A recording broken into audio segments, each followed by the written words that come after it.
कैकेयी क्रोधाविष्ट हो गई। हैं ऐसा? इसको सौतिया डाह कहते हैं। सौतिया डाह जानते हो ना, साउथ में जो डाह होता है। ज्वेल्स जी आराम कर रही थी, दोपहर को विश्राम के लिए राजा दशरथ जी भी चले जाते थे, कैकेयी के ही भवन में ज्यादा रहते थे, समय देते थे। तो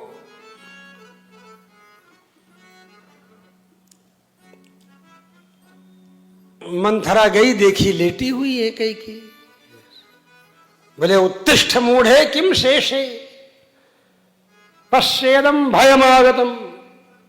अरे उठ बावरी, मूढ़े मैंने बावरी, उत्तिष्ठ मूढ़े है बावरी, पगली, तुझे मालूम नहीं क्या हो रहा है? उठ, जो सोता है उसका भाग्य सोता है, उठ। बोले क्या बात है? बोले महद भयम उपस्थितम, बहुत बड़ा भय उपस्थित हो गया है, सांप गोद में गिर गया है और तू समझ नहीं पा रही है क्या? बैठ गई उठ करके कैकेयी। मंथरा ने कहा कि श्री राम को युवराज पद पर अभिषिक्त किया जाएगा कल। राजा दशरथ जी ने युवराज पद पर अभिषिक्त करने के लिए श्री राम के लिए घोषणा कर दी है। ये सुनते ही कैकेयी मारे प्रसन्नता की खड़ी हो गई और खड़ी होकर के उसने सुंदर आभूषण निकाल करके मंथरा को दे दिया। कहा तूने इतनी बढ़िया खुशखबरी सुनाई, इतना सुंदर तुमने मुझे समाचार दिया, तुझे मैं क्या करूं, क्या दे दूं, क्या प्रिय करूं मैं तुम्हारा? इतना सुंदर समाचार तूने सुनाया। ऐसे कह करके प्रसन्न होकर के और मंथरा ने उस आभूषण को उसी के ऊपर फेंक दिया। ले ये सब आभूषण तुझी को मुबारक हो, मैं तेरा विनाश नहीं देखना चाहता हूं, इस तरह तेरा विनाश हो रहा है। अरे विनाश क्या है? कौसल्या तो अतिरिक्तम माम राघव पर्युपासते। राम तो कौशल्या से भी ज्यादा हमको प्यार करता है, हमको मानता है। कैकेयी जी कहती है, डांटती है, तो क्या समझती है? राम युवराज बनेगा तो फिर क्या पूछना है? बड़ा दिमाग चलाया मंथरा ने, लेकिन कैकेयी मान ही नहीं रही थी।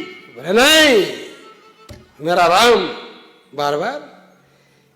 मंथरा ने सोचा मैं क्या करूं, कैसे इसको। सरस्वती बैठी हुई है मंथरा के मस्तिष्क में, दिमाग में इस समय, और वो सफल नहीं हो रही है। कैकेयी के सामने श्रीमद् वाल्मीकि रामायण आप देखेंगे तो लगेगा कितनी देर तक आर्गुमेंट होता रहा। राम जी के फेवर में कैकेयी बोलती रही और राम जी के खिलाफ मंथरा बोलती रही। और कैकेयी जी बारंबार यही कहती रही कि राम जी से बढ़कर के और कौन हमको मानता है, बहुत मानता है राम। फिर मंथरा कहती है कि जो पास में रहता है उसी पर मन लगता है। इतना दिन हो गया, 12 साल हो गया, नानिहाले में है, नानिये के घर में है भरत जी, और यही यहां पर है, इसलिए इससे प्रेम हो गया। इस बेटे को तुम ज्यादा मानने लगी हो राम। इसका मतलब क्या है? सफल नहीं हो रही थी मंथरा, तब तक उसके दिमाग में आया इसका ईगो हंट करना चाहिए, इसके अभिमान को चोट पहुंचे ऐसा भाव इसके मन में बैठाना है। तब मंथरा ने कहा मालूम है तुमको? बोले क्या? बोले ये जो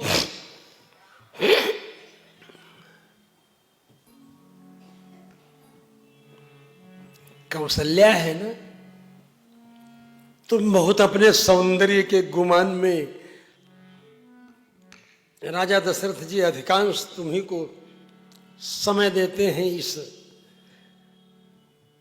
सौभाग्य मद में। राजमाता कौशल्या जी कहाई, राजमाता कौशल्या जी कहलाई जाएंगी और तुम उनके पीछे पीछे दासी की तरह चलोगी, तब पता चलेगा तुमको। जैसे इस बात को कहा वैसे ही खट से भ्रकुटी नाक के ऊपर चढ़ गई एकदम सिकुड़ करके।